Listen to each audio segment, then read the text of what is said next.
451 degrees. That is the exact temperature at which book paper catches fire and turns to ash. In the world of Guy Montag, this is more than just a scientific fact. It's a daily duty. As a fireman, Montag does not save buildings from flames. He starts them to destroy the one thing his government fears most: books.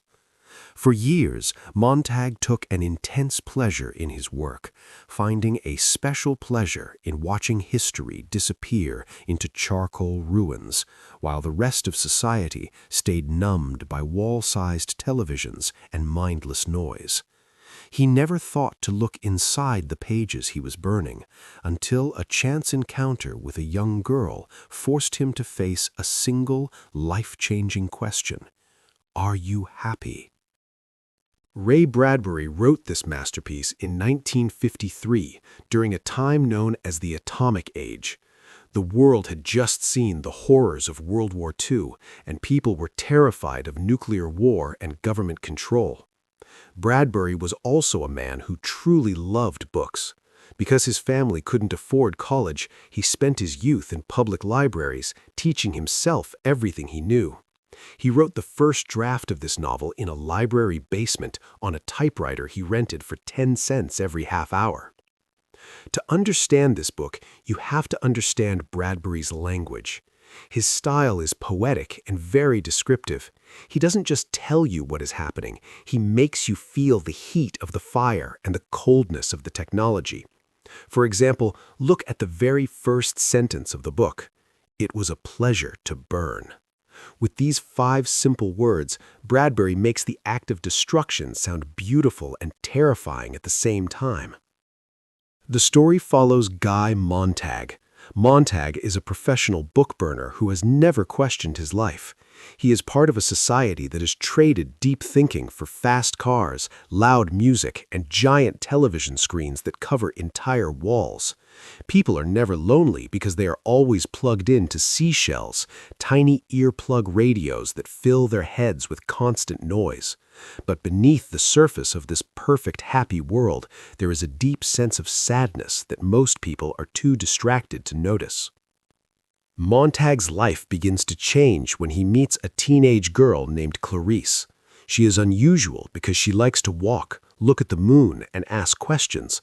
She asks Montag a question he can't stop thinking about: are you happy? Soon after, Montag attends a call to burn a secret library.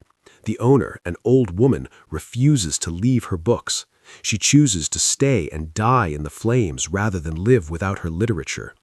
This shocks Montag. He realizes that if books are worth dying for, they must contain something powerful. He secretly steals a book and hides it under his pillow. As Montag begins to read, he realizes how empty his life is. His wife, Mildred, is addicted to her parlor walls, giant TVs she calls her family, and refuses to talk about anything real. Seeking help, Montag meets a retired professor named Faber. Together, they plan to preserve knowledge using a tiny 2-way radio called a green bullet so they can talk secretly. However, Montag is being watched. His boss, Captain Beatty, is a man who has read many books, but now believes they are dangerous weapons that cause people to disagree. During a tense conversation, Beatty warns Montag, "A book is a loaded gun in the house next door. Burn it. Take the shot from the weapon." This quote explains the government's fear. If people read, they begin to think for themselves, and they can no longer be easily controlled. Eventually, Montag's own wife betrays him and reports his books to the firemen.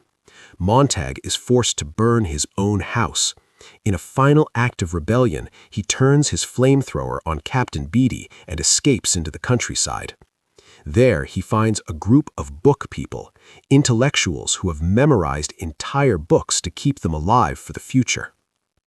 The main message of Fahrenheit 451 is about the danger of censorship and the loss of critical thinking.